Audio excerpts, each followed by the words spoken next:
Un nuevo bloque en la Liga de la Ciencia y llegó el momento de una sección que nos encanta, que es ¿cómo piensan los científicos? Y está para eso con nosotros el gran contador de historias científicas, Gabriel Gelón. ¿Cómo estás, Gaby? Bienvenido, Gaby. ¿Qué historia nos vas a contar hoy? Yo sé que la otra vez les gustó a ustedes, estuvimos contando algo de caca. Sí, bueno, El hombre que pesó la caca. Sí, sí. Esa historia es muy buena. Lo hice en Navidad, en la mesa familiar, a todos les encantó. No, porque es muy fácil de explicar. Si yo peso todo lo que como y todo lo que tomo y después peso todo lo que fui al baño, evacúo, claro. La cuenta no da y No da. la respuesta es que lo que respirás, lo que no da. ¿Tenés más historias de caca? Bueno, sí, estuve tratando de buscar alguna historia que tuviera que haber conciencia, pero y la verdad es que sí, el inodoro es muy importante. Y a los chicos les encanta, y a las chicas, ¿no? Bueno, no, la cuestión es Hablemos esta. de caca. Hablemos de caca. Ustedes saben que hay una enfermedad horrible que se llama cólera, Sí. que es una bacteria que se te aloja en los intestinos y te hace tener una diarrea formidable, lo cual es muy ventajoso para la bacteria porque entonces ese líquido se mezcla con el agua, otra gente toma agua y así sucesivamente. Va infectando y exactamente. tiene, ok. Y digamos, en 1800, antes de Pasteur, antes de que se supiera que había bacterias, digamos, para los ingleses el cólera era una cosa que pasaba en sus colonias.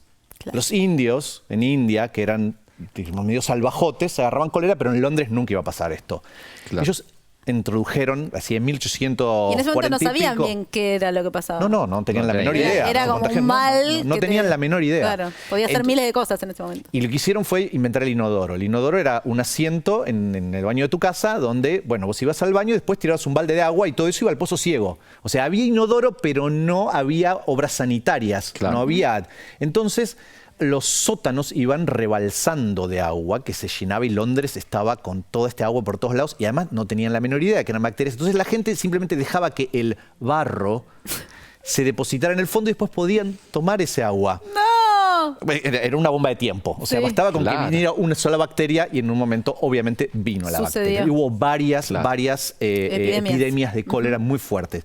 Entonces, en esa época se creía que el cólera estaba transmitido por los malos olores. Entonces, William Farr, F-A-R-R, era un tipo encumbrado en un médico, digamos, de la salud pública de Inglaterra, Londres, claro. él decía, fíjense, miren el estudio que hice. Voy a buscar cuánta gente muere en distintas alturas de Londres. Londres hay casas que están más bajas y casas que están más como en colinas. Y efectivamente, la gente que vive más abajo se muere más de cólera y cuanto más va subiendo. Sí. Entonces dice, Encontró una correlación. ven una correlación. Entonces dijo, Sí. esto prueba que efectivamente... ¿Qué son los olores? Que son, eso? claro, el aire, cuanto más puro está. Ah, perfecto, claro. En Como cambio, si fuera abajo algo, claro. hay olores Claro. horribles, el aire está impuro y la gente se contagia. Pero Pero John Snow, que fue uno de los padres de la epidemiología, Claro. entonces el tipo dijo, no, porque mira que abajo no solo hay peores olores, sino que además vive la gente más pobre, estás más cerca del río, hay un montón de cosas que Claro. pasan. Y yo lo que creo, decía él, es que el cólera se transmite por el agua. Entonces, tuvo dos grandes pegadas en esto. Una es que encontró en un barrio que había casas que estaban servidas por dos compañías de agua distintas. Las cañerías, digamos, vos en un mismo edificio podías tener, el del quinto A, por ahí tenía una Una distribución de agua una compañía de agua, el La quinto B, A, otra. sí. que venía de otro lado del agua.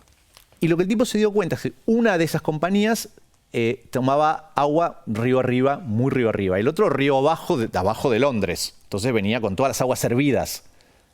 Y Pero las tuberías eran todo como un laberinto. un laberinto. Estaban Entonces intrincadísimas. había gente rica que tomaba una cañería, gente rica que tomaba la otra cañería, gente pobre que tomaba una cañería, gente pobre que tomaba la cañería, gente gorda, Claro. gente Arriba, flaca, gente abajo, viejo. todas las variables pero, estaban pero mezcladas. las casas que tenían la provisión de las dos compañías eran ideales porque todos esos controles son automáticos. Clase Y social. es lo que él dijo eso. Acá no hay clase social, no hay altura, no hay aire. O sea, La única diferencia es si hay unos que toman de una canilla o de la otra. básicamente, toca, la suerte es loca. O sea, te tocó, depende de cómo vivías, te tocó una compañía de agua o la otra.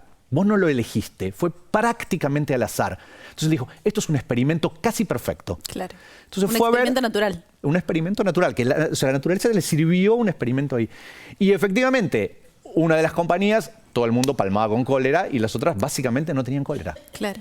Y ahí descubrió que el cólera entonces estaba en el agua. Transmitido por el agua, exactamente. Eso fue uno de sus grandes éxitos, los primeros grandes éxitos de Jon Snow, ¿no? Disco de platino. Pero más o menos unos 5 años después hubo otra gran epidemia y entonces inauguró una técnica muy loca que se llama el mapa de la muerte. El mapa de la muerte. Mapa de la muerte, el mapa de la muerte de caca. Que empezó, claro, porque todo esto es muerte con... Claro, sí.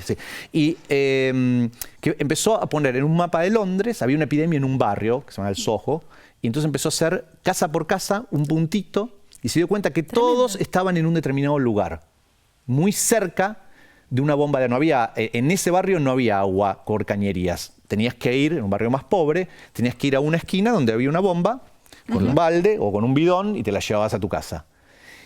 Todas las muertes estaban cerca de una determinada bomba. Es más, es muy gracioso porque hay algunas muertes que estaban cerca de otras bombas, pero él se dio cuenta que, digamos, Abuelo de Pájaro estaba muy cerca de otra bomba, pero en realidad era una cortada, que en realidad caminando te quedaba más cerca la otra. La que está contaminada. Entonces hizo una línea en el mapa diciendo cuándo a vos te conviene ir a una bomba o te conviene ir a otra. Y ahí era prácticamente... Todos estaban cerca de esa bomba. Casi todos estaban cerca de esa bomba. Entonces fue, señores, ustedes tienen que clausurar esta bomba. Claro. Y fue fue como un episodio histórico así que finalmente convenció a las autoridades y las autoridades removieron la manija. Entonces fue un acto. Y creo que esa bomba sigue estando en Londres. Hay un monumento. Claro. Como la epidemiología es importante para tomar estas decisiones. Sí, y es muy loco pensar que... todo esto lo dedujo simplemente haciendo un mapa.